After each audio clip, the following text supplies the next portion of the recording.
দেশের বাইরে আমার কোনো ঠিকানা নেই, এটাই হলো আমার ঠিকানা। এই দেশ, এই দেশের মাটি, মানুষই আমার সবকিছু, কাজে আমি দেশের বাইরে যাব না। জাতীয়তাবাদী দলের চেয়ারপারসন ও সাবেক প্রধানমন্ত্রী বেগম খালেদা জিয়া আর নেই। আজ সকাল ৬টায় রাজধানীর এভারকেয়ার হাসপাতালে চিকিৎসাধীন অবস্থায় তিনি শেষ নিঃশ্বাস ত্যাগ করেন। মৃত্যুকালে তার বয়স হয়েছিল ৭৯ বছর। দীর্ঘদিন ধরে লিভার সিরোসিস, ডায়াবেটিস ও হৃদরোগ সহ বার্ধক্যজনিত নানা জটিলতায় ভুগছিলেন এই সাবেক প্রধানমন্ত্রী।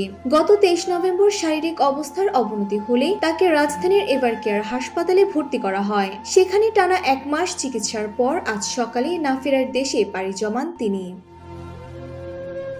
১৯৮২ সালের ৩ জানুয়ারি রাজনীতিতে যোগ দেওয়ার পর থেকেই গণতন্ত্র পুনরুদ্ধারের আন্দোলনে খালেদা জিয়া ভূমিকা ছিল আপোষহীন। রাজনৈতিক জীবনে তাকে অন্তত ৫ বার কারাবরণ করতে হয়েছিল।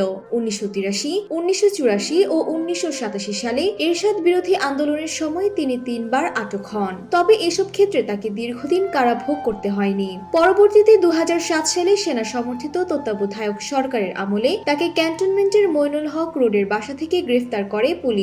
এই কারাবাসে তিনি ঈদুল ফিতর ও ঈদুল আজহা উভয় উৎসবই জেলখানায় পালন করেন। প্রায় ৩৭২ দিন কারাভোগের পর ২০০৮ সালের ১১ সেপ্টেম্বর তিনি জামিনে মুক্তি পান। ২০১৮ সালে আওয়ামী লীগ সরকারের সময় তাকে দীর্ঘদিন কারাবন্দী থাকতে হয়। ২০১৮ সালের ৮ ফেব্রুয়ারি দুর্নীতির মামলায় সাজাপ্রাপ্ত হয়ে তিনি নাজিমউদ্দিন রোডের পুরনো কেন্দ্রীয় কারাগারে যান। পরবর্তী সময়ে ২০২২ সালে শর্ত সাপেক্ষে মুক্তি পেলেও ২৪ জুলাই বিপ্লবের পর রাষ্ট্রপতি নির্বাহী আদেশে তিনি পূর্ণাঙ্গ মুক্তি ও সব মামলা থেকে খালাস পান।